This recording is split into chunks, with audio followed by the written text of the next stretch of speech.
condemn this group and what they were doing, and most importantly, what they stand for? Well, I think that certainly what they stand for is nothing that I could possibly agree with, but one of the foundational principles of the United States which makes democracy messy is free speech.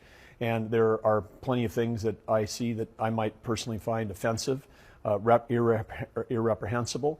But in America, free speech is allowed, and this is by the whole spectrum of things. I mean, we're a country where someone can run and be elected saying that they're a communist, but yet this is what our nation has stood against and fought for, because we're about life and liberty. We're not about death and tyranny, which we know communism has brought across the country, and across history. So there are plenty of things in history, and those things can pop up. But the good news is these small things, I think, are the rare example. What we saw last night, what we've seen this week, is people unifying around our country, unifying around the flag. I want to move on, but do you, as Interior Secretary, will you recommend to the President that he condemn this group and what they were trying to message, what they did try to message here in Washington? Well, there have been, Nana, part of my response to that is that there are protests on the Mall that people say things that I think are irreprehensible about President Trump,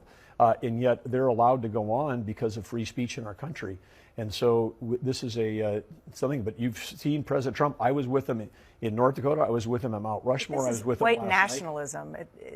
It's, as you said, a part of America's history that still has pockets, but the fact that they were here in Washington on such an important day, I do want to move on. But I do think, again, I mean, there are people that are saying death to Israel and death to America. I mean, this is part of free speech in America. They can say it, we can object to it, but it is something that comes with free speech in America.